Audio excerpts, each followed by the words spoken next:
If you want to do well in WWE, Vince McMahon has to like you. Stands to reason, right? It's the same with many jobs. If your boss doesn't see much in you as an employee, there's always going to be an uphill struggle. More often than not, it can be the end of your WWE career too, because McMahon does seem to jump around a lot. You can be the flavor of the month one day, and then something else comes along and you're left in the shadows. Look at Mojo Rawley. He was being all blue face and mirror boy at one point. Now you're lucky if you see him in the Chasing 24/7 title pack. Given it is wrestling, you never say never though, and if you can prove to Vinnie Mac that he's made a mistake, it may actually provide you career security. You not only got in his head, but you turned it too. The ultimate double whammy. I'm Simon from What Culture. Hit that subscribe button, and this is 10 wrestlers so good they changed Vince McMahon's mind. Number 10, AJ Styles. Here is a little secret for you. Vince McMahon isn't out there scouting talent or watching New Japan to see who he should try and bring in. He's WWE through and through, and most of the time, the first time he hears or sees you is when you walk through his door. Or at least the NXT door. In this haven, Triple H is able to sculpt new recruits while singing their praises to his father-in-law, so hopefully that when they get called up, they get a good push. Doesn't really work, but whatever, that's the idea. And one exception to this rule was AJ Styles. Everybody knew there was no point putting him in NXT because of his vast experience, but that wasn't an edict from McMahon. It was everybody else getting in his ear. As Styles himself told publication Dirt Fork in 2018, the reaction he received when he debuted at the Royal Rumble was considered a fluke by the boss. Talk about nothing being good enough. Obsessed with turning AJ into a pinball, it wasn't until an appearance on Miz TV where it all of a sudden clicked for Vince. Styles went out there with so much fierceness that a light bulb went off in McMahon's head to the point the writers were told all ideas for Roman Reigns post WrestleMania 32 had to feature AJ Styles. He had arrived. It was a great decision as that feud was awesome, and it was a real turning point for AJ, who is now one of the most important wrestlers in the company. Where on earth would they be without him?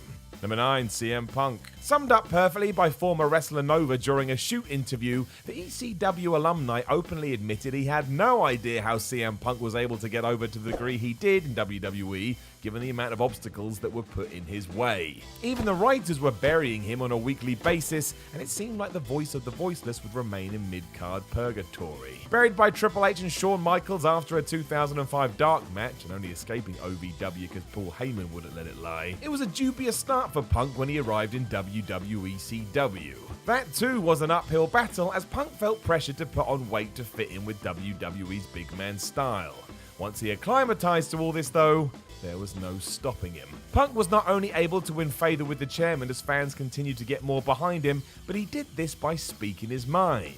For example, ain't no one telling Punk to wear a suit after that now infamous 2011 promo. He also started to wrestle the style he wanted, and his exit in 2014 sent shockwaves around the industry to the point it is said even Vince shed a tear. Now that is winning somebody over. Number 8, Chris Jericho. When Chris Jericho debuted in WWE in 1999, Vince McMahon was not impressed, and neither was Chris himself. Feeling like his promo against The Rock went too long and came across as cartoonish, there was a ripple backstage as everybody questioned who the hell this guy was. Didn't help that Y2J had also called a locker room boring, a jibe they took to heart. As you can imagine, this left McMahon wondering who he'd signed. This got worse when Jericho couldn't get it going in the ring too. Openly admitting in his book that his confidence took a knock which affected his performances, it meant there was this feeling that maybe he was a failure. What exactly was he bringing to the table? That soon started to change in 2000 when he humbly agreed to work with China and slowly began to show the Chris Jericho that had sparked a storm in WCW. A natural progression to the main event was the final step, and it was clear that Vince McMahon finally had the performer he wanted, and that was that. With the top treatment for the Ayatollah of Rock-a-Roller, even if more recently Jericho himself has questioned again where exactly McMahon sees him in the modern day. That is why he went to AEW after all.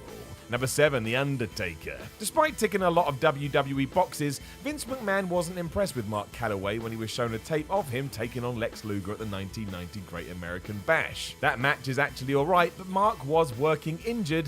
It felt like this big move wasn't meant to be. According to Bruce Pritchard too, when all was said and done, Vince just saw a tall red-headed basketball player, which must be one of the most damning and wrong takes in the history of wrestling. As soon as the pair met though, everything changed, and when Vince saw how much he understood the Undertaker character, an almost unbreakable relationship was formed.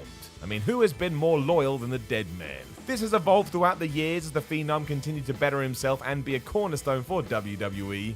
And even in more recent times, when it seemed like Taker was going to go out on his own, it took one call from McMahon to balance it all out. That's a friendship right there, and if recent rumours are to be believed, The Undertaker's new contract is so long, it may as well be for life. Number 6, Paul Heyman. Paul Heyman and Vince McMahon have a very weird relationship, or at least an interesting one. Not only did they work together in the late 90s when Vince would prop up ECW by financing some of it on the down low, but it also saw Heyman brought into the creative fold when Extreme Championship Wrestling died. This isn't just a case of two people getting together post its demise, they were well aware of each other for years. Ultimately, as it turned out, when they were under the same roof, it didn't work. Many McMahons have come out and said there was a time they deemed Uncle Paul to be too unprofessional and that he was inflexible to work with. That soon turned into a conspiracy theory where Vince resented Heyman as a lot of what he was doing was getting over, but whatever, the facts are their personalities clashed for better or worse. This is why in 2006 it imploded really rather seriously, as Vince and Paul decided it was best on both sides that they didn't hang around together anymore. It was so bad, Heyman thought he was done with the wrestling business forever. Thankfully, a combination of Brock Lesnar and grudges passing with time saw the door reopened. It's clear that Heyman won over Vince in the sense he gave him a job as Raw's creative director.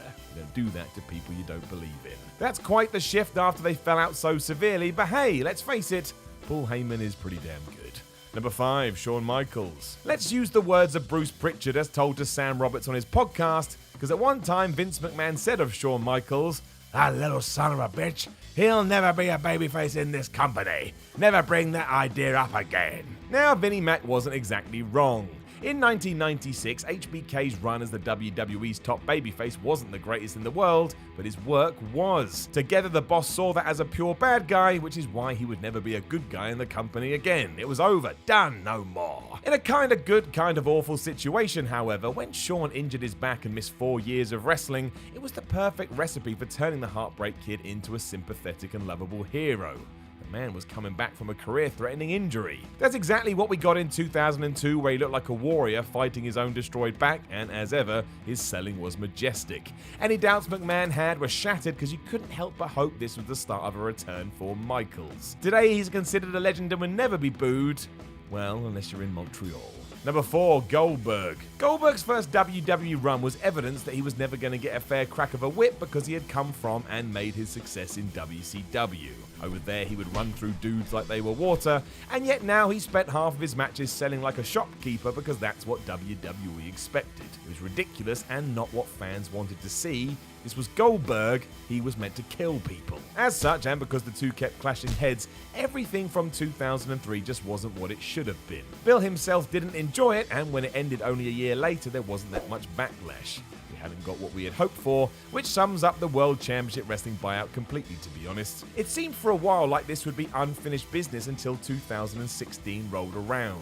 Needing an injection of star power, McMahon reached out to Goldberg and decided to go back to the original incarnation of this character. This was influenced heavily thanks to Paul Heyman, but it was so good this time around that everybody came out the other side as happy individuals. There's no way that wasn't the case given that Goldberg beat Brock Lesnar in mere seconds at Survivor Series of that year. Since then, it's all been gravy between McMahon and Bill, as I assume Vince has understood why Goldberg managed to become a standout star. The less said about Saudi Arabia, the better. But that's a good rule of thumb either way. Number 3, Mick Foley. You know why Vince McMahon turned down the many people who told him to hire Mick Foley? He didn't like his face. Yep, wrestling is odd. It's one of the reasons that he was asked to wear a mask, but as we all know, Foley was so good as both a character actor and in-ring performer that it was only a matter of time before McMahon and everyone else would see he was destined for the big time. That is exactly what happened. Within weeks, Vince started to see the error of his ways because not only did Mick own the Mankind persona, but he began to get everybody that he worked with over. He was like an I will make you better machine, and not only did he give The Undertaker's career a boost, but in many ways he made Triple H's. If there was any last doubt in the boss's mind, that was changed forever after those sit-down interviews with Jim Ross. Word is they created such a buzz backstage that when McMahon came to watch one, he felt obliged to stay and view the rest. Throw in that Foley also helped Randy Orton, Edge, and more recently Bray Wyatt, and he's become a go-to guy over the years that Vince relies on, as should have been the way. Number 2, Daniel Bryan. Much like Foley, Daniel Bryan had an obstacle to overcome straight away because Vince McMahon saw him as a small guy that doesn't eat meat. He even described him as a vegan nerd who doesn't watch TV, and yes, these quotes come direct from Bryan's book, and it's why, if you remember, he was heckled on commentary for ages. It was Vince shouting in Michael Cole's ear. It all started when, on the recommendation of William Regal and Shawn Michaels, Daniel was snapped up by WWE, but again, all Vince saw was a short person who was quite pale. If anything, this was just humorous for the CEO, and he would toy with Bryan like a new Xmas present. What he wasn't ready for was how good the former American Dragon was. Outstanding in the ring and someone who was able to adapt what WWE wanted with ease, it soon proved that he could play both face and heel. He was also able to take part in genuine dream matches as he did when he clashed with CM Punk, and even if he was asked to go on full-on sports entertainment, he smashed it like he did with AJ Lee and Kane. No matter what you gave Bryan, he would make it work, and that to Vince McMahon is better than a steak wrap. Throw in that he got over as much as anybody in modern times, and Vince had no choice but to fall in love with Bryan and realize that he was oh so much more than he thought. And sure, he was never treated as the guy, but still, look how far that relationship has come. There was a definitive change for sure. Number 1, Kofi Kingston. Apparently one day on a plane, Vince McMahon was chatting to Kofi Kingston and said, "Maybe one day you'll get over." Whether this was to light a fire under Kofi's ass or just let him know exactly what he thought it happened, and led to an altercation. Recounted in Chris Jericho's book, Y2J told Kingston to see this as a challenge and that Kofi had to fight back. Believing in his friend, Kingston did just that, and after a tense verbal exchange, McMahon actually tried to take Kingston down. Do not forget, all of this happened when they were flying through the sky. When they were done, Vince stood up and laughed.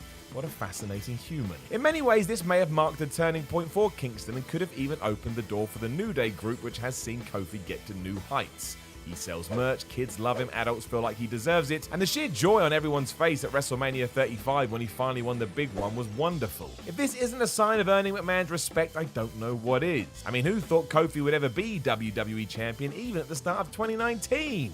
It came out of nowhere, but proved that Vince wasn't against it at all because of the above. He was given a great run with the title post-Mania 2, and no matter what happens now, no one can take this away. It really is rather lovely. Know of any other wrestlers that were so good they changed Vince McMahon's mind? Let us know in the comments below, and don't forget to like, share, and subscribe.